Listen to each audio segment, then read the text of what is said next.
Hi guys, how you doing? Welcome to Drinks with Johnny on a fucking Friday, a very special Friday. I know I say that every time, but like this one's pretty fucking special, right, guys? Yeah, so special that you're feeling fantastic for it, right? I feel so fantastic, like as if I didn't drink anything last night. But what were you doing last night that required drinking? Yeah, well, you know, for the fans of Avenged Sevenfold to listen to this podcast, you know that at 9:15 last night, 9 o'clock, whatever it is, at midnight, our record, Life is But a Dream, came out. And me and Matt and Zach were hanging out at Four Sons Brewery for a little listening party. We had a Life is But a Dream beer that we were drinking, and we're going to can that and release it to everybody. And I also got to sample our new Drinks with Johnny watermelon seltzer. And we still got to come up with a better name than that because that did not roll off the tongue. However, terrible name. Yeah, but it's really good. The drink is really good. I'm really excited about it. And this morning I woke up and yeah, I'm here. How you guys doing? Well, it's Friday, so I'm doing good. What about you, Yeah, Brandon? I feel great, man. I maybe spiked my coffee a little bit this morning, but why not? You know, Fantastic. Life is but a dream. Why the fuck not? Exactly. You know what? With the record release, why don't we talk about the album? What do you think, guys? Ooh. No, we can't talk about the album. All right. Anyways, next. Hey, I saw last night. It was packed in that place, man. You guys had it fucking filled to the brim. It was fun. It was fun. Give me 1 second though, guys. I have the volume down on you guys, and I can barely hear you. Give me a second. I think his ears are drunk. Yeah, it's okay. One of the best comments I read online, it was on Twitter, I think, about the new album was Avenged Sevenfold is coming in my ear vaginas. No, they said ear pussies. Ear pussies. It was pussies. Yeah, I take it back. I saw that too, and Matt retweeted that one actually, and he was like, it actually took him a second to read it properly, and he was like, is that really what I read? Yeah, that was Brandon, one of, did you write that's that? one of the That's- coolest comments ever. Like I was like, fuck yeah, man. And then Finn McKenty replied, also, congrats and shout out to Finn McKenty. He just had his child 2 weeks ago. Nice. So good friend of the show and good friend of just us in general. But yeah, he responded right away on Matt's tweet about it and called it cream pied. So they came in the ears and got cream pied, and Finn McKenty didn't miss a beat. So shout out to Finn. Do you never mind. We're not going to talk about cream pies. Let's talk about the album. Why are we going to talk about cream pies? I'd rather talk about cream pies. I've lived with this record for 5 years now. Can we talk about cream pies? That's very true. Very true. But no one else has heard it. No, I know, I'm kidding. And I haven't been, you guys know, I haven't been living with this record for 5 years. We've been working on it for 5 years, but I haven't been. I mean, that's kind of living with it, you know, like it's been a part of your life for that long. Oh yeah, that part. Yeah. Absolutely. We'll get into it. I figure we could go track by track if you guys are cool with it. We're gonna go track by track. All right. I don't do this to any other podcast. But we're gonna do it. We're gonna go deep. I'm down for that. Yeah, let's do it. But yeah, before we get into all that though, guys, how is your morning going? How's everything going with you guys? Brandon, I'm gonna start letting you talk. Wow, you guys are like way too kind to each other. We're being kind, and neither one wants to say anything because they. That's fine. Just don't It's friendly Friday. Friday. I came here to be kind because everyone else in the world is pissing me the fuck off today. So I'm going to be very kind to you guys. I saw Joey last night. Speaking of everyone pissing you off, I'm sure. Oh, I love Joey. No, yeah, your boss isn't. Yeah, he's great. Wait, who? That's like that. I've seen Joey more in the past 2 weeks than I think I've ever seen him. And it's not his name. It's not? No. You talking about Mike? Cut that up. Am I talking about Mike? Joey's the other one. He's in fucking Europe, dude. Fuck yeah. Yeah. Fuck yeah. You totally just did a Sam. Just totally mixing names up right there. Love it. It's funny because he texts me. He's like, "Hey, I'm gonna go to this. Do you think Johnny will remember me?" I do. So this is a funny thing, though. Okay, now I'm going to leave it in the episode. So this is a funny thing because it's. I mean, no disrespect. I am terrible with names. I am just absolutely awful with names. It doesn't mean that I don't know who you are. I really am bad with names. I've come to realize this in my ripe old age of 38. Like there's just no chance. Like I look at you and I know I could picture and put fucking videotape in my mind to who you are and where we've been together. And I might still not remember your name because that's why you got to do nicknames, dude. Everyone, like, oh, my friend group, we just do nicknames for people. It's like the Michael Scott method, you know, like, hey, oh, Baldy. Yeah, of course. Just gotta give him that seems so cheap, but that seems so cheap, don't it? To what? It makes them feel special. It's like, oh, this guy has a special name just for me. Well, now we're talking about one of your bosses now, and yeah, that's Mike. And what's his wife's it's not name? your boss, so it's not like offensive that you don't know your own boss. That would be weird. Well, no, because I'm friends with him. That's why it's weird. I was just hanging out with him last night. I'm a fucking asshole. I'm totally cutting this out. I can't. No, leave it. He doesn't watch. You brought it up, so obviously it was a good thing. You remembered that he worked with Brandon. Hmm? Is this one of the guys that were? Are you kidding me? Like, not even. No. I just saw him in Columbus too. When Brandon was out with Columbus and his wife. What's his wife's name? Jenny. She's a very lovely woman. We talked about our kids. We talked about everything. Like I'm saying, I'm probably gonna have to just cut this out because it's like I actually like genuinely enjoy their company, and I obviously fucked up their names. And but dude, really look at the payback now because you gave him like 3 minutes of time on your podcast to talk about him. Now that's even more special. Don't cut this. I just don't want to edit it, man. Come on. All right, that's fair. But no, dude. Last night it looked like a fucking blast. He said he had the seltzer, it tasted like shit, so everything was great. Yeah, it tasted real bad. Dude, that seltzer was sick. Like for everyone listening and watching, we just sampled for the first time our watermelon seltzer last night at the live ad listening party at Four Sons. I was talking with Devin. Man, they nailed it. I asked for a watermelon seltzer, and he's like, "Is there anything you would change about it?" And I was like, "Not a goddamn thing. It is so good. It's my favorite seltzer." And I'm not just because we're making it or anything like that. Like, you guys know me, and I just woke up, so there's no bullshit in it. Like, I couldn't bullshit if I wanted to right now, and it was really fucking good. And I like that you commit to testing. You're like, I'm gonna drink this entire fucking keg of this to make sure that it's good. Damn right. But you need the full effect. You need to know how it's gonna treat you once you get drunk and then hangover. You gotta know. You gotta know. This is very true, Brandon. I'm glad you brought that up because you guys know me, I'm a Sauvignon Blanc drinker. I love from New Zealand, the Marlborough region. There's a couple of them that taste fine, taste good, and they fucking give me a headache the next day. Mm-hmm.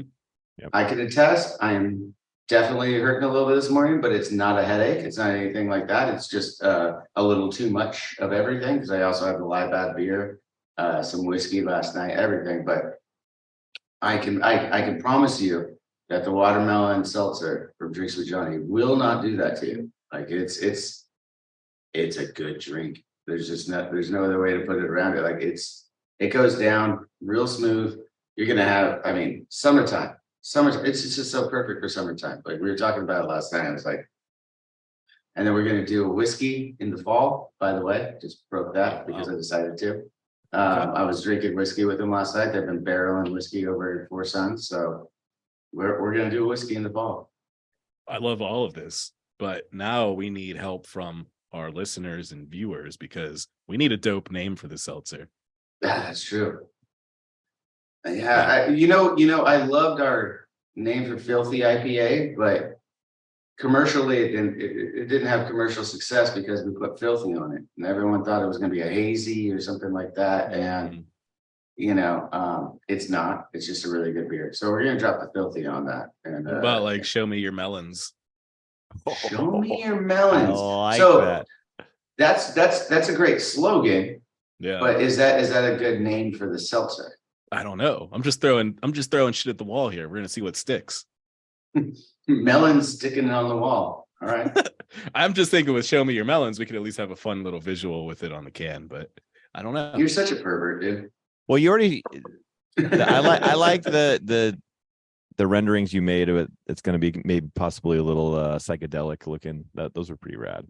That's fun. Yeah, it's gonna be great. And we're gonna. I talked to Devin about it. They have their seltzer thing at Four Sons every year because they make great seltzers. I mean, this is another reason why it was a no-brainer to go with them and figure something out. They make great seltzers, and they do a seltzer party like right around the 4th of July every year in Huntington at their brewery. So we're gonna be featured in that. And then after that, I'm still thinking we gotta do another pop-up. It's been 2 years. The last pop-up we did was like still in COVID. People were asking me if they had to wear a mask while they were there and stuff. And I'm like, I just remember this stuff. And I'm like, I had no problem wearing a mask. You guys all already know that. But looking back at it, I was like, wow, we did that. About a couple hundred people over there. And the only one that ended up with COVID was Brandon because he got it like 6 times or some shit like that. I don't know if I got it that time though. Not from that event. Yeah, probably not from that one. And I was the most surprised because I was like shaking people's hands and like, yeah, it was weird. But yeah, we need to do it again. We need to get like we're gonna do it again. We're gonna do it again. After last night's event, like I had an absolute blast, obviously, and being around everybody again at Four Sons. I mean, it's such a cool brewery, and you're gonna be around. You asked me when you could bring Owen out to meet Frankie. Yeah. I think that let's tie it all in together. Let's do early July. Let's do early July. Done. Before I leave for tour and shit. Done. We'll make it happen, dude. I'm in. Sam, you gonna be around or you're busy? I'll see if I can make it. We'll see. This fucking guy, man. But we got to do a live podcast or something there. I think that. Dude, we're gonna make it an event. It's gonna be a whole thing, man. We do. Yeah, the first time was just feeling it out. I've got ideas. Well, I don't want to give everything away right now, because it's what. Don't show all your melons yet. Don't show all your melons. June 2nd. I know the date. You know why I know the date? Because Life is But a Dream just came out today. That was pretty cool. Beautiful. Not bad. Also, though, I don't want to take any shine away from you, but we did get a new season of I Think You Should Leave this week, and man, that was fucking awesome. I still haven't checked that out. I know you texted me. I still got to check that out. You got to watch it, dude. You got to watch it. I've been busy. A new season of Dark Side of the Ring. It's a fucking great week, dude. Oh, dude, Dark Side of the Ring started back up. All right.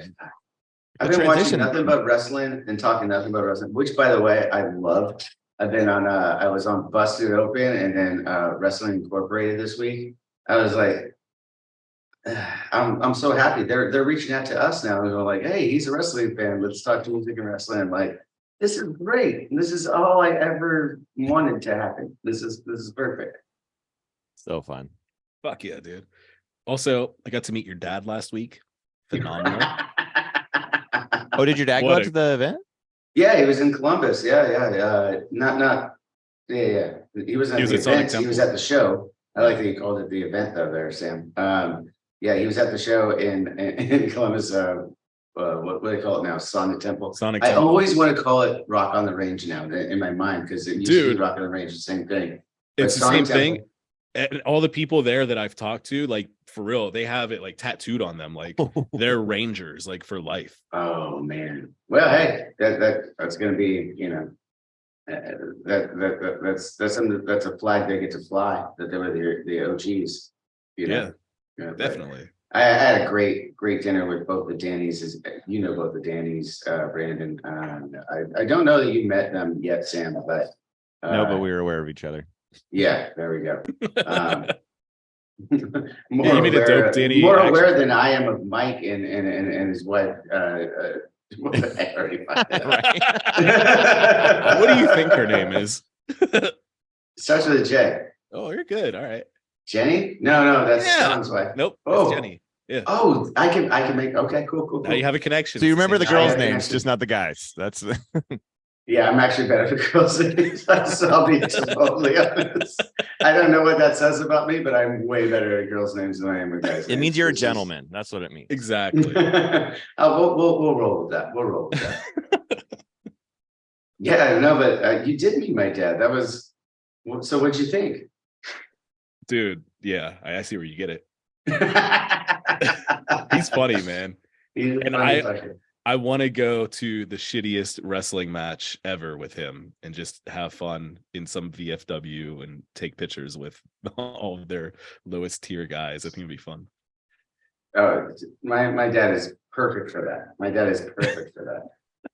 I don't know that I have that part, but like, he goes to everything. I mean, I remember him bragging to me when I was a kid, a child, about pissing off Ron Simmons at an event that him and his buddies went to. This is when he was still drinking, but he was like, yeah, we pissed him off real good, and he like came at our face and stuff, and I was like, oh, you're one of those guys in the crowd. Like, that's impressive. Oh man. But no, it was a good weekend, man. You guys fucking killed it. Like, only my second time seeing you guys. And That's crazy. 2 times in a month. Yeah. Never seen this the whole time, done this podcast with me for fucking 4 years and never seen that side of it. And in a matter of a month, you saw us 2 times. yeah, Pretty pretty And fucking wild. when you see him on tour, when he comes back around, it'll be a different show, which will be kind of cool. Yes. Yeah, I want to get out to the MSG show, man. I want to see you guys out there, and I think that'll be a fun one. That'll be a great one. The guys in Busted Open, I'll introduce you to the guys in Busted Open. They're coming out too. Yeah, fuck yeah, be great, man. Chat wrestling. Everyone Ray that's and Dave. listening, make sure that you are subscribing. Obviously, you are to the audio, but also get all your friends to do it, because we might be walking around, and if I tap you on the shoulder and you're a listener, you might get something. Who knows? All right. Well, let's not oversell we though. I'm not going out there and doing Well, he will be there. He will be in the building, it. not tapping anyone on the shoulder. Oh man. I'll tap on the proverbial shoulder and say, There you hello. go. I'll be your extension. We got to do one of those videos where it's like, hey, do you have $7 that I could borrow? And then they give you the $7, and it's like, no, really, we're gonna give you $700, and you get to meet Johnny Craig, like that Blink 182 video you sent. Yeah, and they'll be like, no, I'm good, and then they'll just keep walking. I was saying though, we should just take everyone $7 and just. Isn't that like a Mr. Beast thing though? Isn't it? Yeah, Mr. Beast it's does that Mr. shit, Beastie. Yeah. Yeah. Nothing wrong with that. I'm watching a lot of that with my kids. It's good. Yeah. stuff. I wish I was watching more of that. I hear about it, and when I see clips, I'm like, this is a really cool show. But Mhm. Frankie's not there yet. He's only 6. It hasn't popped up on YouTube Kids yet for him. I think it's on proper YouTube. So What about Blippy? Blippy, he's past Blippy. You're in the thick of Blippy. I know how old Owen is. You're in Oh, the thick of God. Blippy. I know. I can't, dude. I can't do Blippy's it. cool, Yeah. but it's very a lot. educational. That's all I It can is. say is it's very educational. It taught my son a lot about flying and a lot of stuff. And It's very thankful. educational, but I can't help to think, like, if I'm one of those people that Blippy's talking to, like, how are they just sitting there taking that, like a grown man acting like that in front of you? Like, dude. I Well, couldn't let's do it. ask. How do you guys feel about me being a giant joke and fucking talking to you this morning? Wow. I've It's never not like seen that, Blippy. dude. You've never seen Blippy? My Yeah. kids must Your have. kids are too old. They were It gone. should, yeah, it wasn't. You're Yeah. lucky. You're lucky, man. Oh, I went through my own. Don't worry. There's one leaves and another one takes its place. Is the most Oh, of annoying course, of show. course. Yeah. The long-standing one that I know Sam knows about because we talked about is Peppa Pig. Like that one's been Oh, long-standing. dude. Yeah. I don't mind that one though. It's I don't so- mind it either, but I do think Bluey took over. I think Bluey's Bluey's a great. better show. Bluey's a very better show because you could be an adult and appreciate like the stories and the elements of it.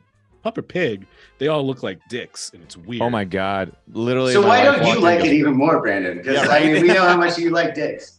You can't, drawing you can't dicks. mix. No. Are you there's a drawing line. for You Peppa can't- Pig? No, you can't mix dicks and children. It doesn't go. You can't do it.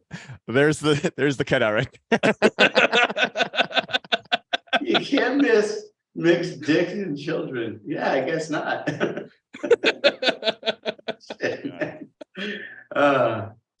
So about this album. Yeah, about this album. Jesus.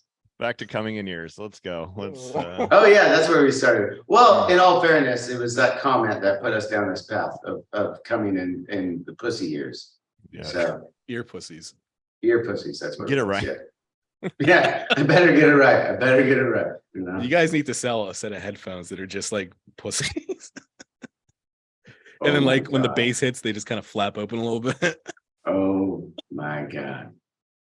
There goes all our women listening. Sorry. There's so much wrong with that makes me want to do it. That's the truth. Like there's so much wrong with that I want to make that happen. But I should have It checked won't. how much bourbon I actually put in my coffee this morning. Dude, so you put bourbon. I put in who makes it? The peanut butter whiskey. Why am I- Screwball. You did Screwball, Screwball. that's right. I put Screwball in my coffee, and then I didn't have Bailey's, so I put our normal creamer in, which is cookies and cream. So I got cookies and cream and peanut butter in my cup right now, Wow. which is an amazing combination. That I've sounds got tasty. coffee with this beautiful restoration rye from Castle and Key, Ooh. but it's 115 proof, so it's fucking. Are they strong. paying you for that? Because I don't think you need to show it like that. Shh. But they can politely get us some bottles if they'd like. Yeah, they're a small distillery out of Kentucky. Oh, If they would like to send us some bottles. If they would like to send us some bottles, we'll take them. And it's good. I haven't tried it yet.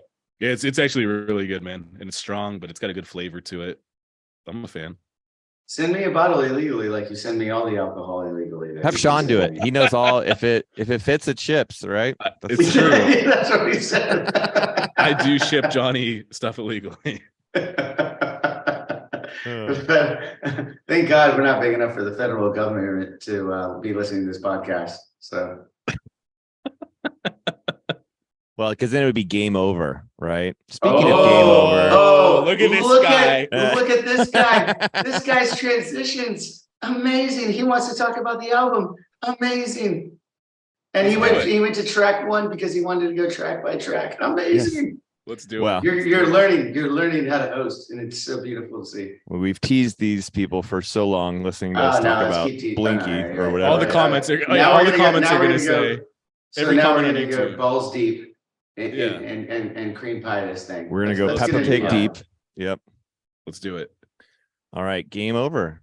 First track. This one is not the first one I heard. But it's the first one that I think I heard completed, because I remember we were in your studio, and it was you and I and Brian or Sinister Gates and a few other people that were at a party, and you guys You had say just Brian, mastered. You don't need to say Yeah. it. We're on our podcast. It's coming. And I remember you guys played it, and it blew me away, man, because it's got it's just a ride like all your stuff. But I Mhm. also like that it's very much a nod to the beginning. It's a transition. It's got a little bit of everything. It's got some punk. It's got some Beatles trippiness to it. It's I don't know. And it coming out live. Oh my God, you guys, that was I right. love that. That was a decision by mostly Matt and Brian to play that song live, and these last few shows before anyone's had a chance to hear it. I love it for so many reasons. It definitely is our foot forward right now on the live show, but it's also it's the shortest song we've ever created. It's the shortest? Is it It's really? only like 3.5 minutes or some shit like that. Like we've never done a 3.5 minute song. Something No, like you've that. got other ones on the record that are short. Yeah. No. One of my favorites. Yeah. All right. Well, we'll get, on this We'll get there. record. Yeah. All right. It's Easier. not shorter than No, Game Over. Shorter than all of them. no, it's It not. has to be. Bro, I have the list in front of me. I can look at the times. Shit, man. Oh no, You it doesn't have the record better times than on I it. do at this point. I would put money on it though. No, there's no way. There's no way. Dog, yeah. Okay, we'll get there. Okay. But Game Over was also the first one that I heard in full, and it was when Johnny actually drove to Newcastle in this pickup truck. We listened to it through like kind of shitty speakers, but I was like, kind of shitty. No, those were shitty speakers. I was in a rental fucking pickup. By the way, we were driving my car. We were driving my car once, and you're like, you know what? I don't want to take your car because the sound system sucks. Let me. And I'm like, you don't even heard my sound system. You're just assuming. Sorry, my car's a Ford Explorer, not something fancy. Hey, was I wrong when you heard it? Yes, my system is great. No, but when you heard it in my car, was it better? I'm sure it was better, but I'm sure it was better. You're not even gonna give it. Yeah, come on. It's no truck in Pennsylvania though. Dude, it was brutal to listen to, but I was also so excited because I'm like, all right, this is the first track that I'm going to hear off this thing. Let's see what it's in for. You guys like just finished mixing it or mastering it. And I mixed it. We mixed it like 2 days before that. Yeah. And I was like, holy shit, this was a ride. Like you said, Sam, because it's like everything. And it smacks you. And you're like, what the fuck did I just listen to after the first one? And you're like, all right, we got to listen to this again because there's just so many different pieces of it. And it takes you in so many different directions. And yeah, I loved it. It sounded like 5 songs all in one. You know, well, it's a preview to the whole feel of the album. I feel like it's the perfect snapshot. It really is. It really is. Yeah. I mean, I love that you guys are saying that. To me, it's just it's so funny because that's the album as a whole. Like you're right. It sets you up for it, like you said, Sam. But like everything, it's our shortest record we've ever released. And after 5 years, I know a lot of, like, if you looked at the timestamp, you'd be like, they took 5 years to make an album shorter than they've ever made. The information though is very dense. I'll put it that way. There's a lot of dense information on this record. Yeah, dude, 100%. You look at the album as a whole, it's completely different from anything else because it just goes on so many different curves and turns and different directions. Like yeah, you could sit down and write a fucking rock album and knock it out like that, I'm sure. But this took time because there's so much thought that went into it. Well, it shows your guys' brains and your likes is a little everything. And it's appealing to everything. Like there's something for everybody. Like literally there's something for everybody on this album. Like if you don't like one track, you go to the next one, you'll find something, man. It's and I just found a way to liken it to wrestling because that's what I care about. And you know, the late Dusty Rhodes said it famously a few times when he was booking everything, is that it's a buffet, and some people are going to like other things, like different things about it, and you want to make sure that the buffet has everything for everybody, and which is true. I don't think that I'm not suggesting that was the inspiration to this album or these songs or anything like that. But it just ended up working out that way, and you trim the fat, you get rid of the bad stuff in the buffet. You know, there's some stuff that like, man, that's just masturbatory. We don't need that, and that's what you end up with this fucking record. I'm super proud, super excited. I love that I get to live this life. To be honest, with my friends, my brothers, you know, and we get to put out art like this. Like that's something. It's just so cool. You don't get to do that. Like a lot of people don't get to do that, and I'm just so grateful that after 5 years putting the time and effort into this, we get to put it out, and it's just exciting finally to not be worried about. Every album you kind of worry about, like what are they going to think of this one? What are they going to think of this one? I don't know why, but this album, I'm just like, I'm just ready for you to let me know what you really think about it. Like I know what it is, and that's cool. And we put it out there, and fucking, it's up to everyone else to decide at this point. So on to the next one, Mattel. What that one? Speaking about everybody else, and you've been sitting with stuff. I heard that the line about it's a beautiful. I read that there's a Jimmy Part reference in it. Is that true? Or there's 2 songs that reference Jimmy, and this has something to do with it. Do you know? what that one was. I think the other one is Beautiful Morning. So Brian and Jimmy were in the band Pinkly Smooth for a long time. And here's a fun tidbit. There are several melodies and stuff on this album that I have heard for 15 years. And they got reimagined into songs, and it was fun stuff that Brian, Jimmy, Matt, we would all just like sing like back in like the band days, and mostly Brian would be singing these melodies over and over, and I thought they were great melodies, but they never made it into songs, and then they did on this record. So kudos to him for sticking to it. You know, like there's a couple of Cosmic has that melody too. It's another one that I've known forever. So when he showed me the demos of him doing it, I was just like, oh, you figured it out. You figured out a way to do it. And in great fashion. No, it's really cool. And I think this album, if the way from the parts that I've kind of understood that you guys have been sitting on, it lends itself so well to the journey of this. And I feel like it's, right time, right place.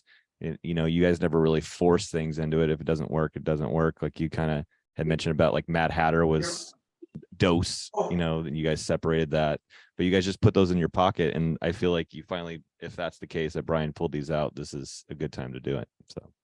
Yeah, he did. We're not even talking about Mattel, by the way, but yes, like, yeah. I loved hearing Mattel for the first time. And after listening back to it, like, because when you're recording, you don't have a mix. You don't have the mix that everyone gets to hear.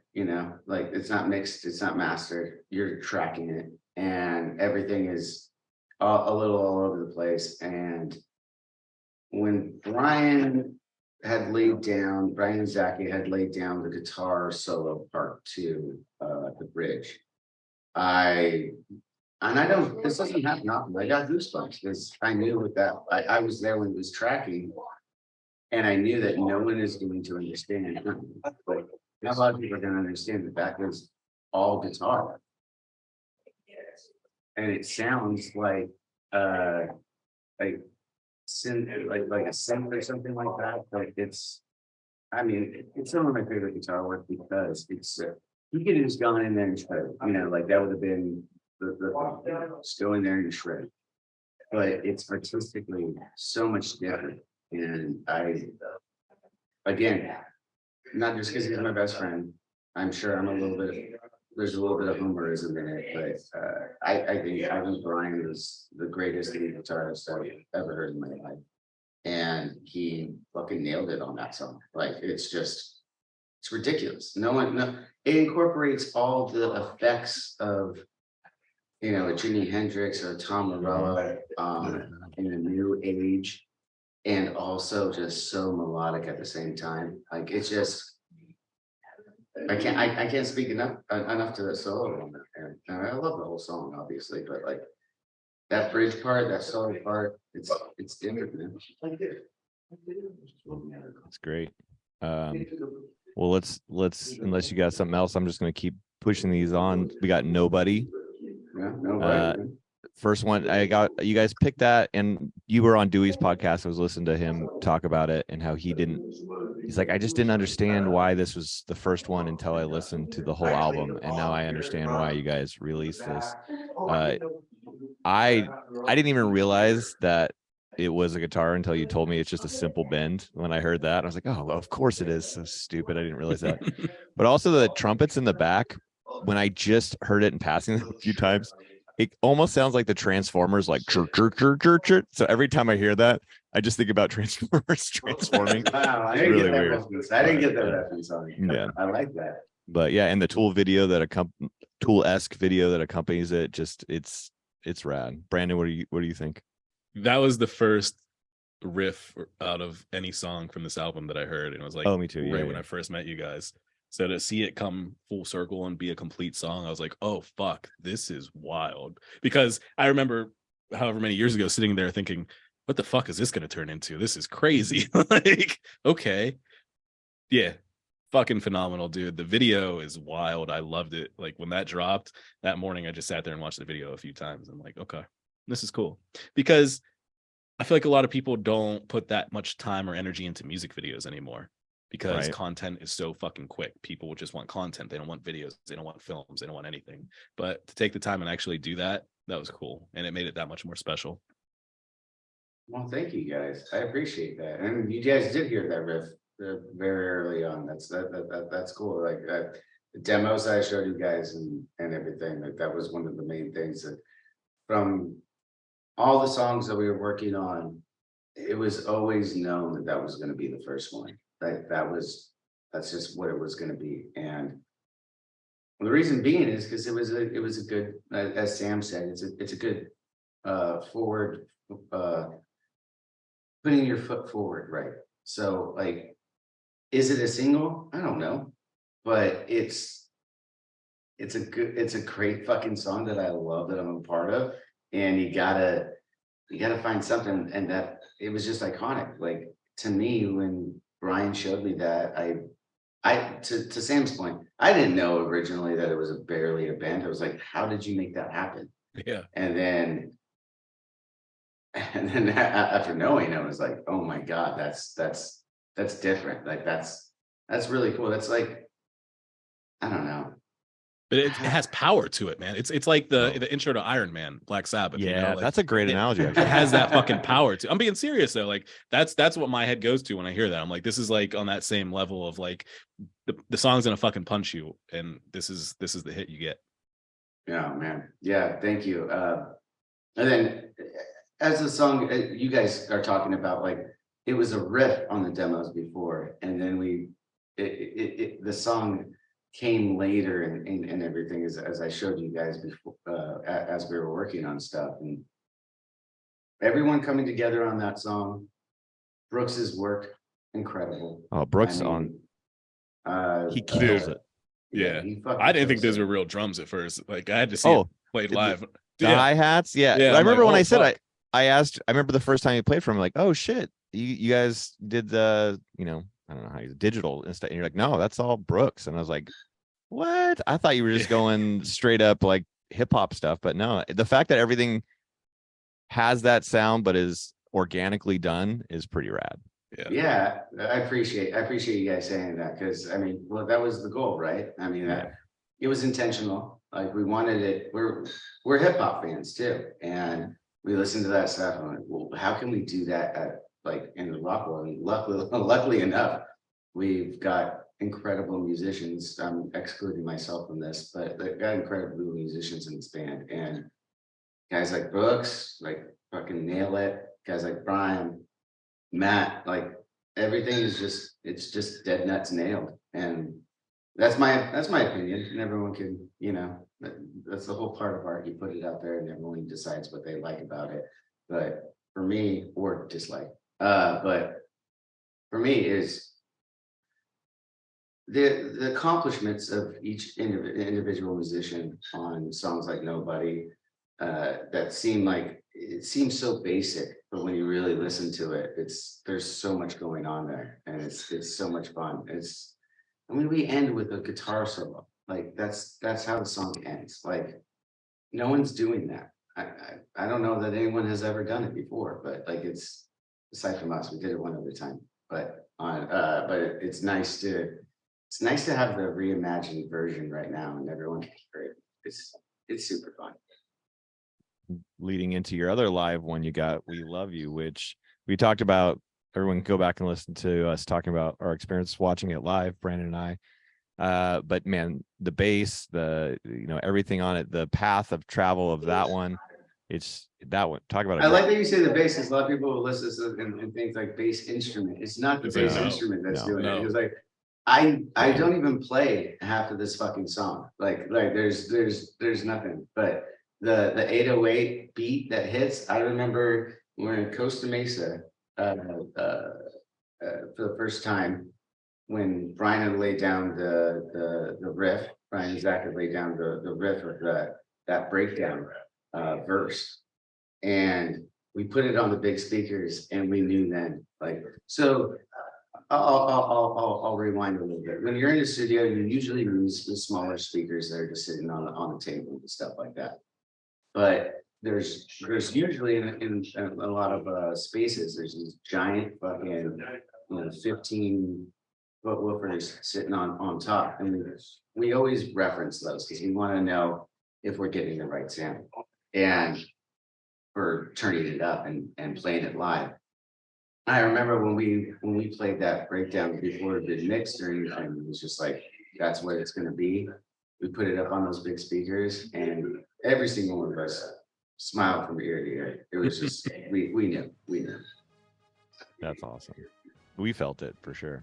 Definitely, dude. That was the first thing we noticed, and then hearing it in like a festival atmosphere, holy shit, dude! It's just amplified. It's Yeah. So you have an interesting perspective that Sam doesn't have. Is you saw it at Area 15 first, right. Which would you guys were talking about that. We talked about it here on the podcast, and then going to a festival. What was your like? What was your take on that? People I'm had heard it curious. by then, which was different. Yeah, people have heard it by then, dude. I mean, it was the same impactful, just like holy fuck, as soon as it hits, because yeah, it was a smaller scale. I mean, you guys are at a smaller venue. It is what it is. Now you're playing to what, like 40,000, 50,000. I don't know how many people are in there, but you're in a fucking soccer stadium, and it's just pounding and pumping. It's like, okay, and you look around, and the crowd is just into it. It was awesome, man. That's the coolest thing is when those moments hit. I hope everyone listening is a fan of the band and everything understands. When you guys, when the crowd's feeling it, we're feeling it too, man. Like that's we're all here together, and that's the God's honest truth. Like when I'm on stage and I see everyone react like you guys are describing to parts like "We Love You's" verses. I'm just so happy. I'm just so happy. It's cool to see other people's take on it too, because your dad seeing it for the first time live, when it hit, dude, he was like, "What the fuck?" Like, even my father, yeah, totally. But dude, that's still one of my favorites live to see because of that. That's a fun song to play live too. It's just because you don't have to do shit, right? Yeah, I get to stop and play. I don't have to play. Well, like Little Piece of Heaven, I play the entire time. I finally got to feel what Brian and Zach feel when their guitars were just sitting there on Little Piece of Heaven and they're singing. And I was like, oh, this does feel good. I get it. Little fun time. Next we got Cosmic. Now Cosmic is a journey. It's more of a ballad. At least it starts on that, and then it's like you take mushrooms, and then at the very end it just blows your mind and completely changes a little bit. Just the build up to the end was kind of like Layla is kind of what gave me that feeling, where it goes into the little piano, and then that's cool. Yeah, it goes into Layla, and then what I write here, and then when the voice and chorus come in, just completely changes it even more. It's just, I don't know. It's a really cool, like, it almost feels like the end of the White Album, but instead of being at the end, it pops but keeps going. I don't know. I like the synth at the end. It's pretty rad. The synth at the end, and then that just final like send off. That's fun, man. I love that build up and that just kind of release you get.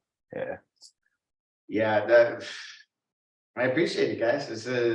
I love the song too. It is a journey. It does start off all ballady, and you expect it to go a certain way, and I guess we take a different route with it, but yeah, listening. Excuse me. Listening to that song, like and playing it and everything, I think it's going to do. Speaking of when we just came out, "We Love You," I think that song will eventually be a really good live song, because of the journey. And when you're in a crowd of people listening to something at the same time,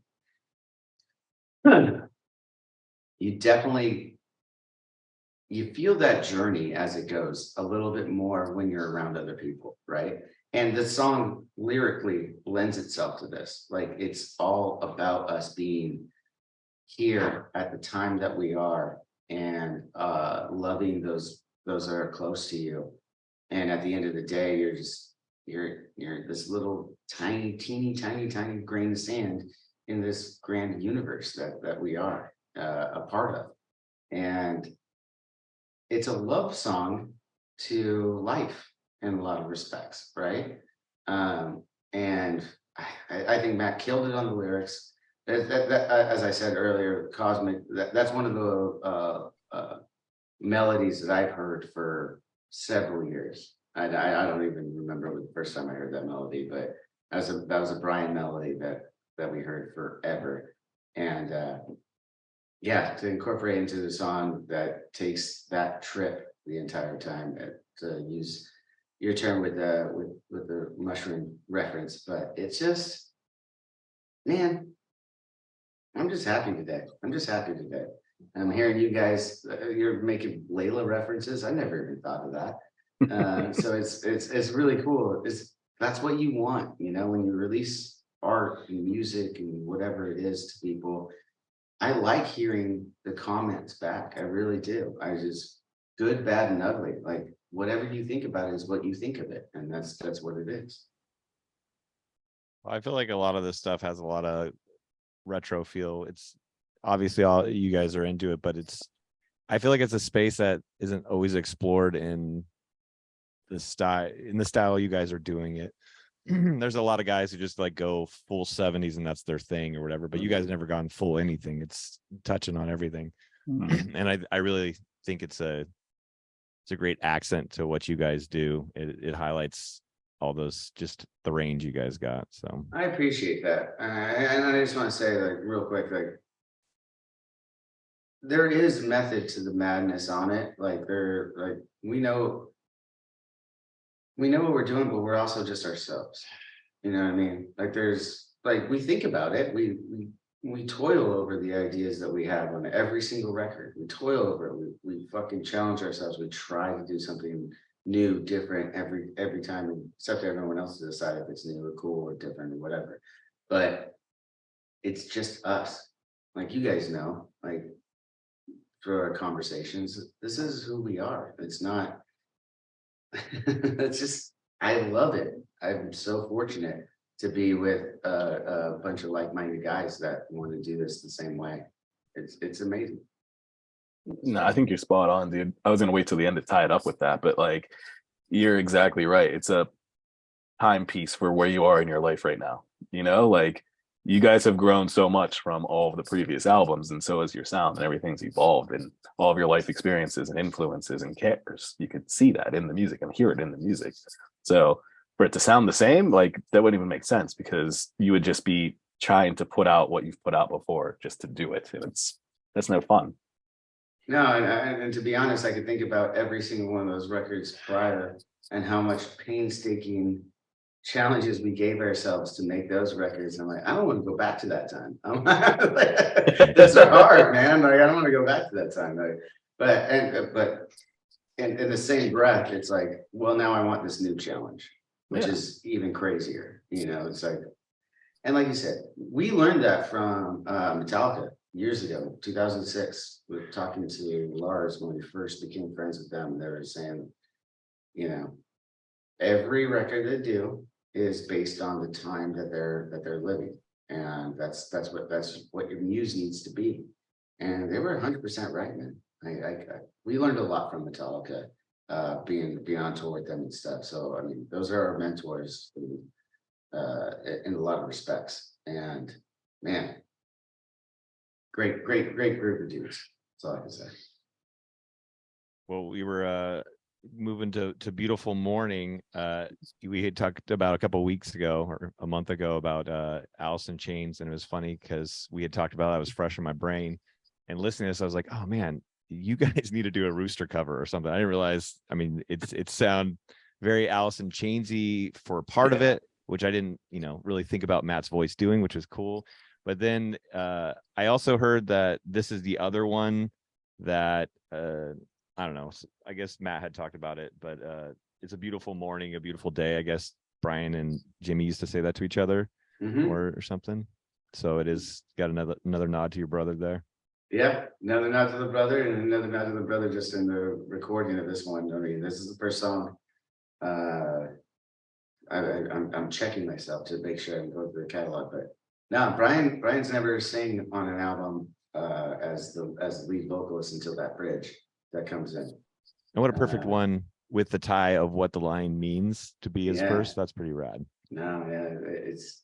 I mean, he did a lot. I mean, So Far Away was a note to Jimmy that Brian came up with, and wrote a lot of lyrics with Matt on that one.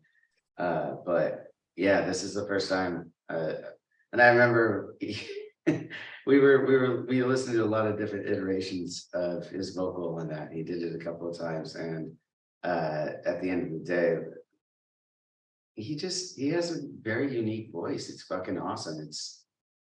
It lends itself to a beautiful morning. I mean, that's what it is. It sounds like the bestest part of waking up, which is go back to Game Over, but like he's got a beautiful little voice, man. It's fucking great.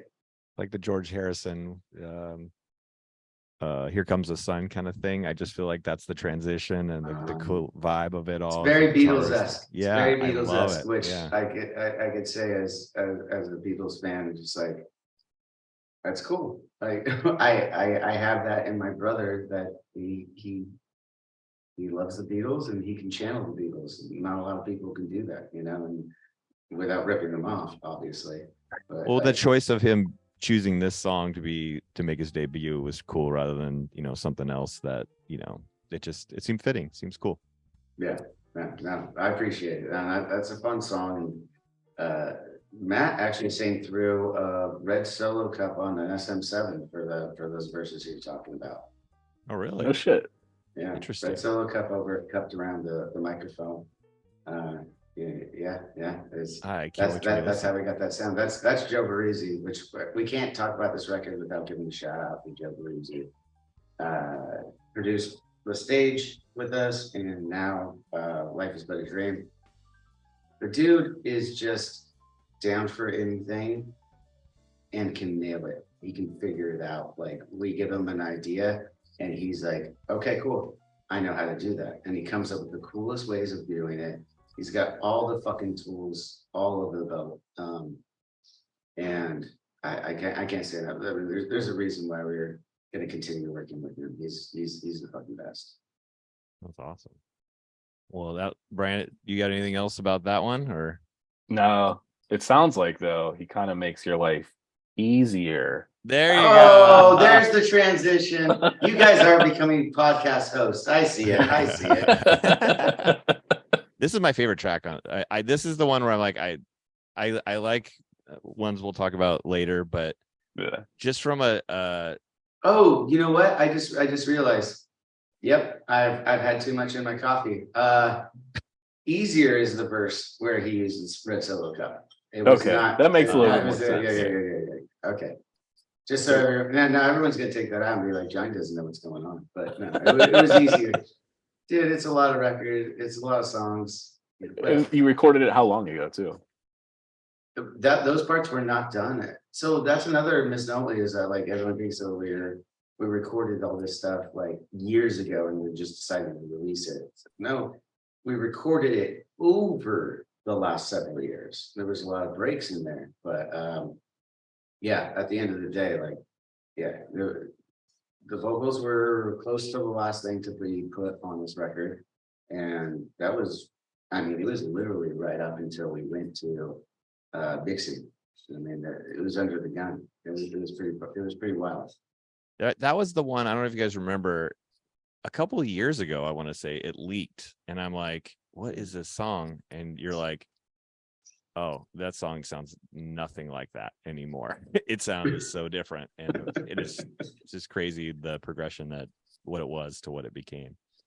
So I love that song. That song, it will be the one I'll be putting on repeat, I think. Easier? Yeah, I love Easier. But every time, my favorites are not what you guys pick as singles. So what the fuck do I? How do you pick singles? That's a question for another podcast. But like, how do you fucking pick that? Like, yeah. How do you pick? Hey, Sam, you got multiple kids. Me and Brandon only got one. How do you pick your favorite kid? Well, the one that's giving me less stress and at the moment, because yes, they switch around on you, right? No, I don't have a favorite. They're all my favorite. Exactly. Shut up. But no, it's the same thing. You toil and you work on something for so long. At the end of the day, it's like this is what I believe is good, and then you leave it up to everyone else to decide, right? That's the nature of the business. What do you think, Brandon? You like that synth? I'm I digging do. that. Yeah. I do, because honestly, I've listened to this fucking record now. I'm being 100% for real with you. Probably 100 times since I got that like fucking link to listen to it. Because yeah, you're a friend and all, but I actually fuck with this record heavy. Like it's really good. That's why I hit you up as soon as you played it at your house for me. I was like, nah, I'm gonna need that link because I'm gonna need to listen to these songs like kind of every day for a little bit just to vibe it. And that's how I am with music, it's dude. a growing I get stuck on show. an album. I get stuck on an album and I'll just listen to it on repeat. Megan hates it because we work in the same office here. And she's like, we just fucking play something else. But I can't because I get sucked into it. And then I hear like a different song and I'm like, oh, I like this part of this song now. This is my favorite. Just like your kids, Sam, the favorite.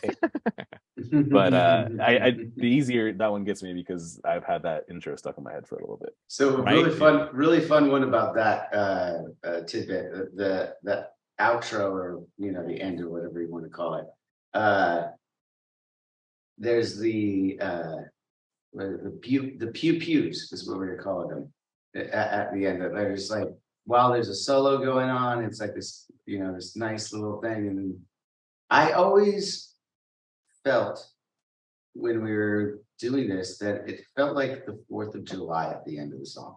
I don't know why, but it just I can reminds picture me of that. the 4th Yeah, of July. that makes sense. Fireworks in Huntington, where it's all.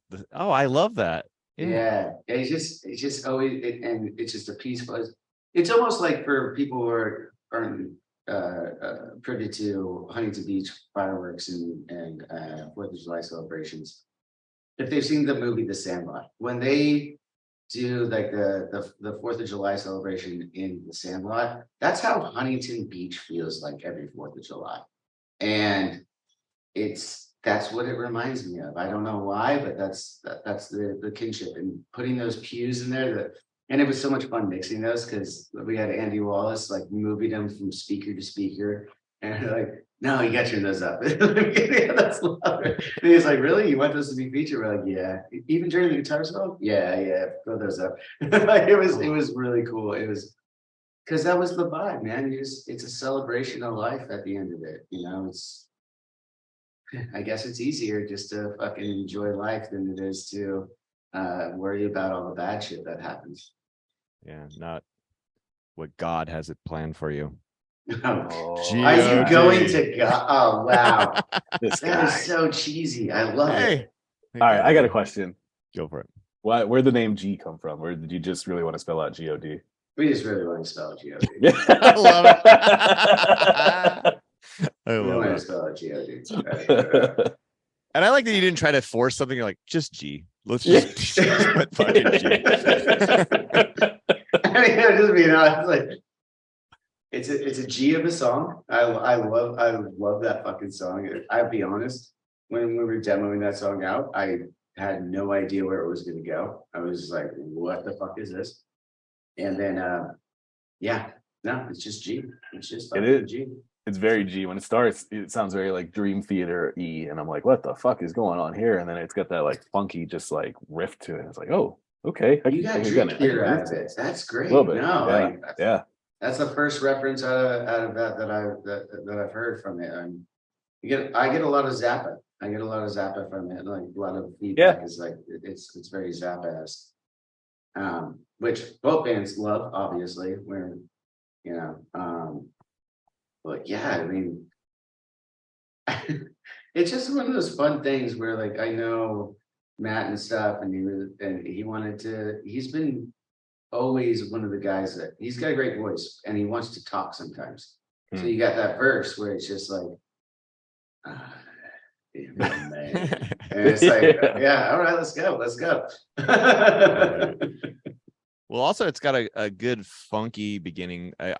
My father-in-law, he puts on records up in Big Bear and we dances around stuff, and a lot of it's like 60s and 70s.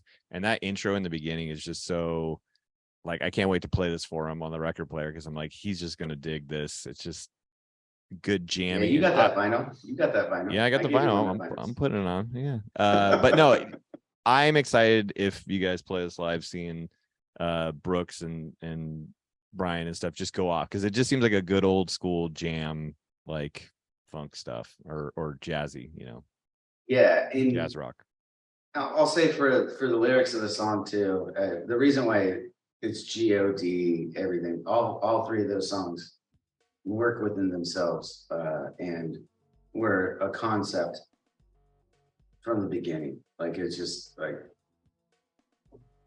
it has a lot to do with what we believe philosophically, what happens at the end, and also poking fun at a lot of stuff because we also don't know. I think that's the other thing that a lot of people like.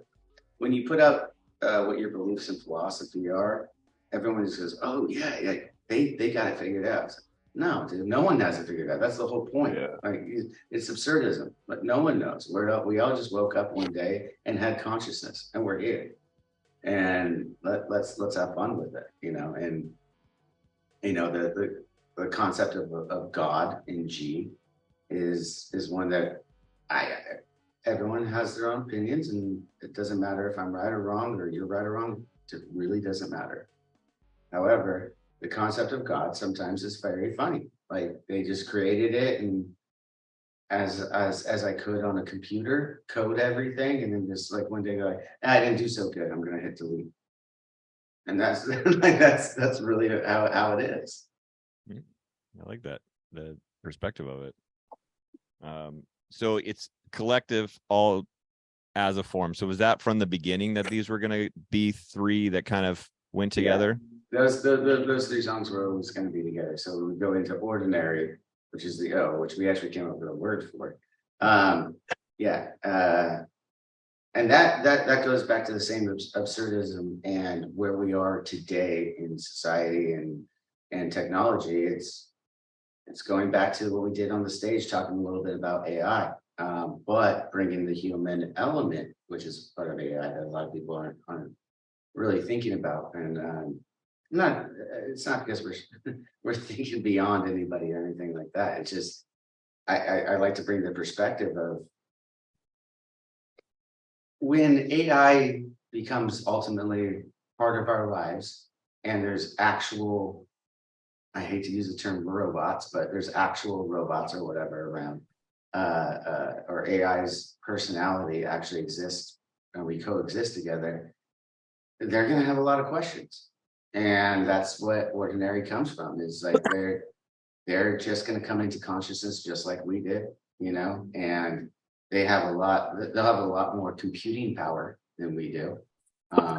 But at the end of the day, they're still going to want to know like the same questions we asked, because they're a mirror image of us. So they're going to want to know, like, why am I here? Why is this happening? Everything like that. Like it's a conscious level. And at the end of the day, they're probably going to want to be like us. Like we want to be like our parents. Like we want to be like other human beings. And that's really where ordinary comes from. Is, one of my favorite lines is a silly one, but it's we laugh and chuckle about it all the time. I want to be the human you be. Like as a sentence, it's silly. It's absurd that, like, if you listen to that and don't read into it, it's just that's grammatically incorrect. But if you read into it, it's like, I want to be the human you be. Like, I want to, like, that's all we're trying to do. And that's all our mirror image is going to be, which is AI. And it's coming. I know it's scary for people. I'm not scared by it, by the way. That is coming. And when it happens, we're going to coexist for a while, And Why? Yeah, you're spot on, but you should just tell people the truth. AI wrote your whole record. I wish, dude. That would have been so much easier. GPT is what G stands for, right? You just didn't want to put it all right there. No, I mean, it should have been. We should have done. Oh God, that's a missed opportunity. If the last three songs were like were GPT instead of God, that would have been pretty fucking sick. That's a missed opportunity. Well, yeah. So we have ordinary. We'll wrap up on that one. But no, I can't, dude. That's my favorite song. Well, that's your favorite song out of all the songs. Oh, this is no. I need to hear about this. No. I was saying we'll yes, I meant to keep going because this is my other favorite song on it, and I can't wait for you guys. I mean, there's got to be some mashup, somebody, or not mashup, but someone to like rap over it and do a remix, or Courtney would agree. We got to get Katy Perry to feature on this. There's just so many opportunities. So good. Yeah. And shout out to Courtney, who runs our Death Bats Club and everything. And she's been Death Bat News forever. She's the fucking best. The song lends so much opportunity. I mean, it's fantastic by itself, but it's such a departure and it's such a rad way. What do you think, Brandon? Well, first off, this is the one that's the shortest. Oh, this is the shortest one. Okay. Oh, just see, but that's not okay. So when I said shortest before, I consider God as like okay, that makes sense. They're more of like one song leading into another. So it's your decline, the decline. Yeah, in some respects, yes. But dude, it's so outside of anything you guys have ever done. It's my favorite, hands down. Like, not even just a favorite Avenged Sevenfold song, but just a favorite song. I sent it to a lot of my friends that don't even listen to rock. I'm like, just check this out. You sent them the link before that I sent? No. Like this morning. Like, I'll show you my fucking text messages. I went down because I was waiting for this day, John, because of this song. Like, you guys have to hear this fucking song. You won't believe who it is. But like, I went down my fucking text and I was sending this link out to people. I'm like, dude, this song's fucking fire. And everyone who doesn't even listen to rock, they're like, this is a good summer jam. I'm adding this to my playlist. It's funky, it's fun, like, it's cool. Musically, really, like, they don't even look into the meaning or the depth of it that you just explained, but like, just musically, it's a fucking great song. Well, it's funny you say the depth. I got a text from my buddy, my best friend Chris, last night when the album came out, and he sat and listened, and then he said, just finish it. I had to sum it up in one word. It would be depth. And he just talks about all the things about, the journey it goes. I mean, and at the very end, he put damn good album. So, some stranger you don't know gives really good. Dude, my head is going to be really big today. You should be. It should, yeah, dude. It should be, man. Yeah, but only today. This is the only day. Only today. I'll give you this one. As soon as I talk to my wife and kid, I'll be brought right back down. Right. It'll be the death of you. We're falling into death. Oh, he did it. Oh, no way. No way. I think this group right here has such affinity to that song. I mean, the style of music we love, of the old, crooner style. To me, this sounds like I want it. I know they have a new James Bond movie coming out. This would be an ideal James Bond thing where the singing and then the narrow, it's a masterpiece. Dude, thank you. And fuck yeah. Like, this song to me, like, when it all came together, it was, I just have to say that. Knowing Matt, knowing everything that he's gone through vocally and everything like that, and this performance on Death, I couldn't be more proud as a friend. Like, that was when he goes for it on that song, it's incredible. But more so, just him being him. I knowing his voice. I've heard his voice for the last. I mean, it feels like my entire life, right? When he goes and does the Sinatra style versus, he nails it. His voice is just fucking perfect for it. And then, of course, when you get to the heavier choruses and stuff, like, it's, when I say heavier, even when I say heavier, I'm laughing because I'm like, that's not heavy, but you know what I mean? Like, it's so cool to add a legit jazz. And we've always been influenced by jazz, but to put in a legit jazz song into our repertoire is so much fun for me, because you guys know all my records are jazz. Like, me and Brian, we listen to jazz all the time together. We drink whiskey and we fucking listen to jazz. And to actually, like, we go all the way back to the self-titled where we had an actual country song. That's a legit country song, Dear God. And then now flash forward to 2023, and we're releasing this record. We have a legit jazz song, not just like we're faking the funk or anything like that, it's so cool, and it's so well done, in my opinion, that, like, I love it, man. I love everything about it. All the performances. That was another one, like having the orchestra play when we were there at Sony's soundstage. It was one of those. It's one of those feelings you get, like, oh my God, this is something special. Like it's different. It's just fucking different to have a 72-piece orchestra playing the demo that you've been working on, and it sounds the way that it does. It was just like, yeah. Well, hearing that song too, you could tell why you've talked a lot in interviews about, oh, we need the orchestra and we didn't want to just piecemeal it out and things like that. And after listening to this song, you can really hear why you guys wanted to execute it the way you wanted to, because I mean, it came out flawless. It's so beautifully done. So thank you, man. It's I'm proud of the entire body of work that we put out today, but like that part, I'm just like, I can't say enough about my brothers on this one. Like they fucking killed it. Like it's such a good piece of work that I'm happy to be a part of. That it's just like when you get to death, it's just like, and it makes sense, right? When you get to death, it's supposed to be tranquil. It's supposed to be euphoric. Like you hope, right? Everyone hopes. Everyone thinks about. We're all gonna die, right? So what is it gonna be? And this is like the perfect send off of like into the abyss of what might possibly be death. Everyone finds their own meaning of what that is, but the inevitable is true. Everyone dies. So it's like, I think this one, so we were talking about easier, felt like 4th of July. This one feels like New York to me.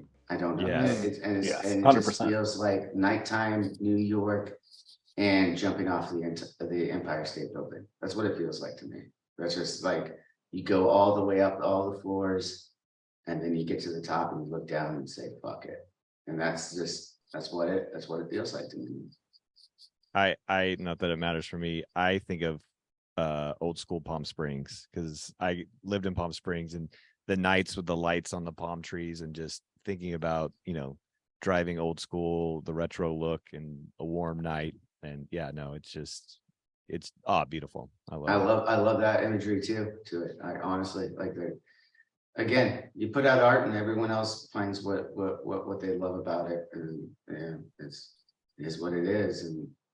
And it doesn't matter. It really truly doesn't matter what we feel about it. It's what matters to everyone else. Like you find your meaning of it.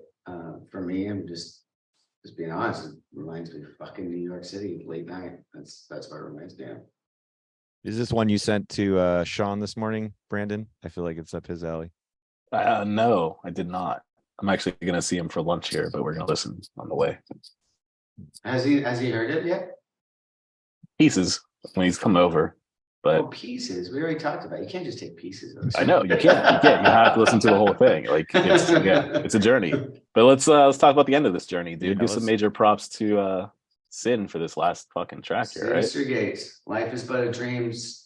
That's the title of the fucking record. I heard this body of work as it was programmed out on MIDI stuff. When Brian first started doing MIDI stuff and really but composing stuff differently, not just playing it on guitar. He's a brilliant composer, and someone should swoop him up for some movies, by the way. He had this part and he was showing me, he's like, dude, you could do this too. Let me show you how to like MIDI this stuff. And I was like, I can't do that, first of all. And second of all, it was in the style that I love so much. It's in Chopin. It's in Frederick fucking Chopin style, who is my favorite composer. And for so many reasons. I mean, Frederick Chopin is, for those listening right now, he's the only credited composer, quote unquote, that only did everything on the piano. He never had strings, anything like that. He's a legit composer, the turn of the century. Last century. I have to correct myself on that now. And his notation was incredible. Me and Brian studied him for a long time. We actually studied him back on when we were making Hail to the King. And we got into it. And the coolest thing about his notation today, like you can still pick it up, has his stutters, we almost call them drunken stutters. And if someone picks up the notation, they can read those stutters because he purposely put them in every little fucking part and wrote it out. He's an incredible composer. I say all that to point out that Brian studied that and came up with something on his own that is Chopin-like. And I don't mean Chopin-like, like, oh man, it's a second-rate Chopin. It's a Chopin, in my opinion. And he came up with it, programmed it all, and we were gonna have someone else play the fucking part. But Brian is an accomplished musician. I think everyone knows at this point. He played the flutes. He played a lot of stuff on this record that you would expect would be somebody else, maybe we hired out. He did it all, including this fucking song. He played the piano at his house and recorded it for this fucking song. And that is not an easy piece to play. Anyone who's ever tried to play piano should understand that, and anyone who's an accomplished pianist would understand. He fucking played that from front to back, and I couldn't be more proud. Like the fact that it was something that he programmed, came up with in his head, and then sat down on the ivories and fucking played it down. Like it's insane. It's such an accomplishment for him, for us, for everybody involved. And it was Joe Barresi. Again, gotta give a shout out to Joe Barresi. He said, I think you should do it. Because he saw the talent, and Brian's talented, obviously. He said, I think you can do this. And it would be that much more special if you were the one that played this thing. And at that time, we didn't know it was gonna be, we didn't really think about where the track listings were or anything like that. But it came to be because he played everything, and it was the end of the record, and by God, like I was so proud of him every step of the way when I was hearing him like working it out. He worked his ass off to learn how to play that thing and create it and do it with feel. And just, I'm so happy that we have a Chopin piece on one of our records. Like it's, shout out to Chopin, who is no longer with us, obviously, but fucking A, like, dude, I remember hearing that part a million times over for the last several years and just going, this is special. This is a special fucking piece of music. And then flash forward to us releasing it today. Fast forward to us releasing it today. Like, I'm just so happy that I'm in the presence of brilliance. Is really what it comes down to. Like I'm in the presence, I'm best friends with someone who did that. Like that is fucking A. Like you don't expect that in life, right? You don't expect anyone to be able to do something like that. And then to grow up listening to, I keep saying his fucking name, so I feel bad, but Chopin, grew up listening to fucking Frederick fucking Chopin. And I actually became a fan of Frederick Chopin from the movie Tombstone because I found out when Val Kilmer says, "But no, not he's not Frederick fucking Chopin," and so I went and started listening to Frederick Chopin, and not only did I just listen to it and I can't do that, Brian listened to it and went, "I can do that." That's fucking mind-boggling to me. Like, and he did it in great fashion, great fucking fashion. So cool. It's the coolest thing to me. And it's so good that it loops. So this is another thing that we actually consciously did. Every playlists and listening to streaming and everything like that. You listen to something, you listen to a whole record, and then it starts over these days. Back when we were kids, you had to either restart the tape, the CD, the record, whatever it was that you were listening to. This is going to repeat. So it's an interlude in kind of a respect, and it brings you back to game over, which I think is brilliant because there's a whole little circular thing happening there.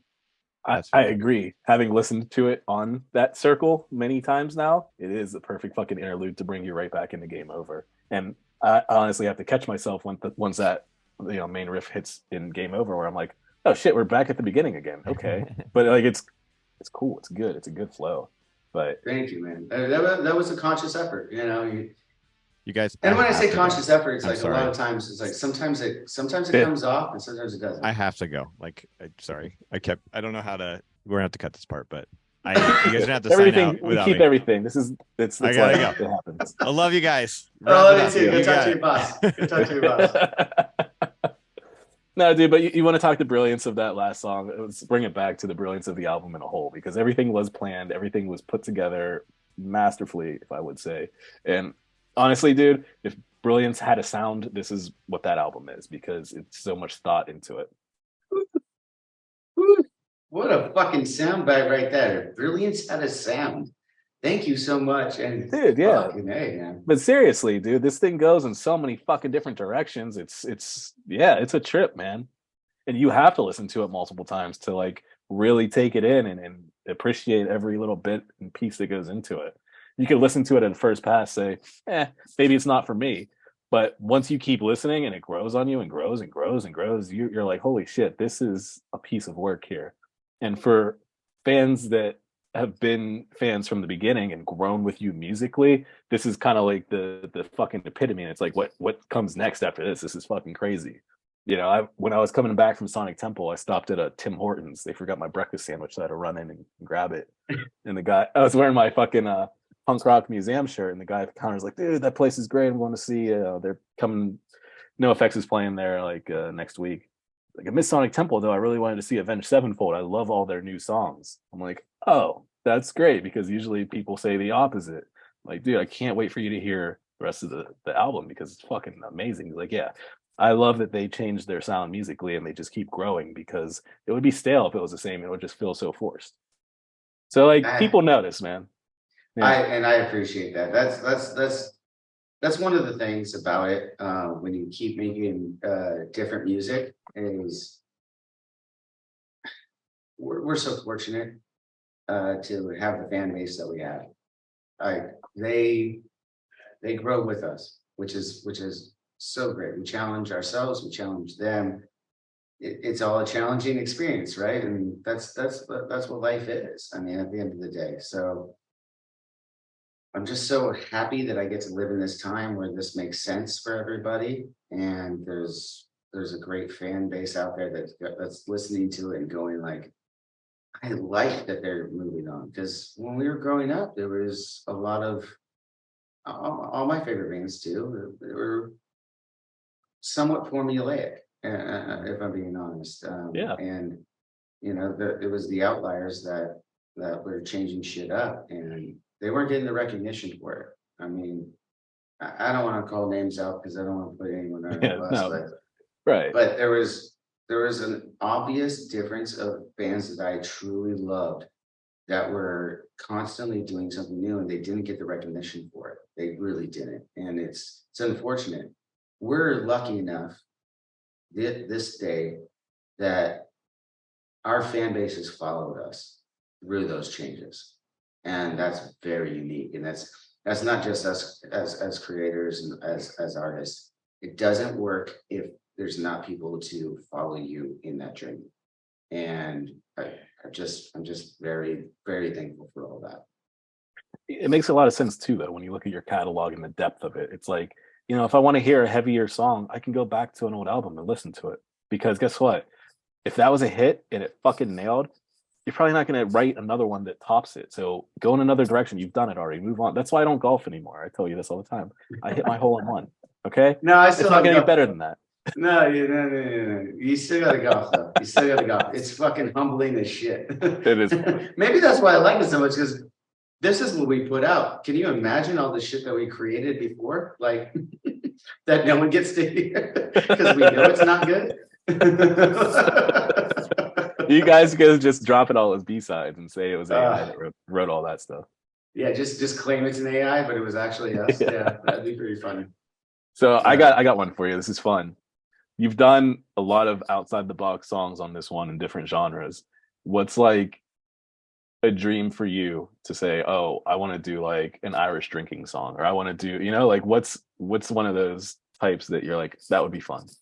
So it's funny you mentioned Irish drinking song because I think someone commented on one of our. I saw that. I don't know who it Yeah. was, so credit to you, but that's fun.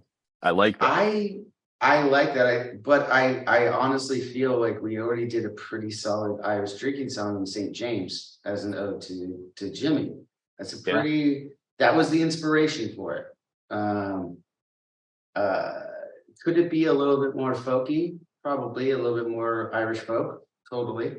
But for me, that was it. There was our whack for my daddy-o, fucking whiskey in the jar. Kind of ode to Jimmy, who's very Irish and very drinking.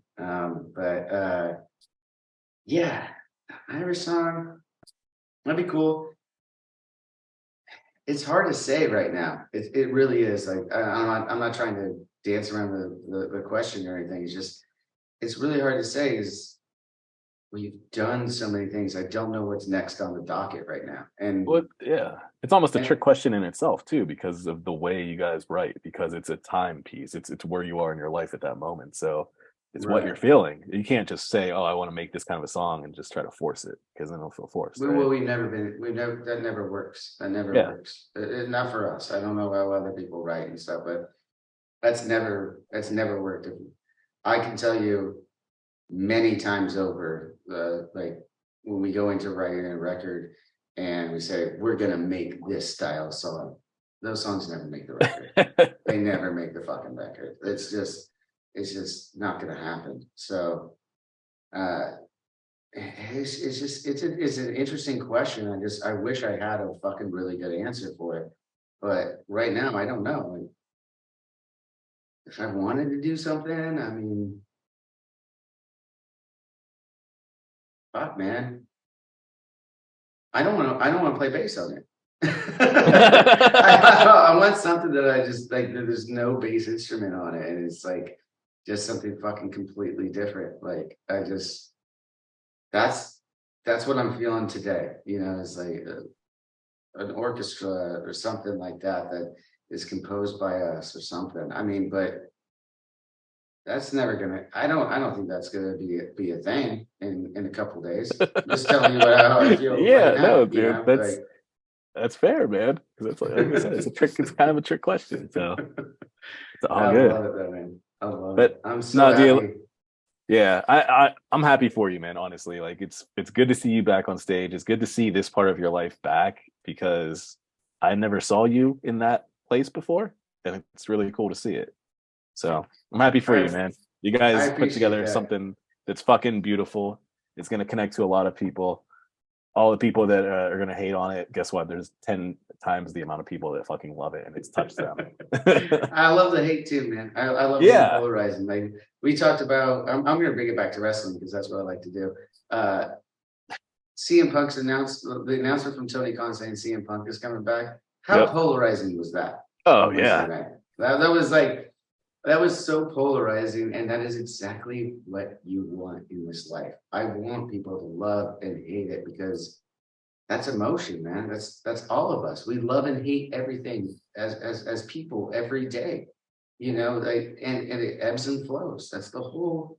That's a common denominator in life, that we all hate and love things at the same fucking time. Yep. And I love that beautiful chaos. I love that beautiful chaos.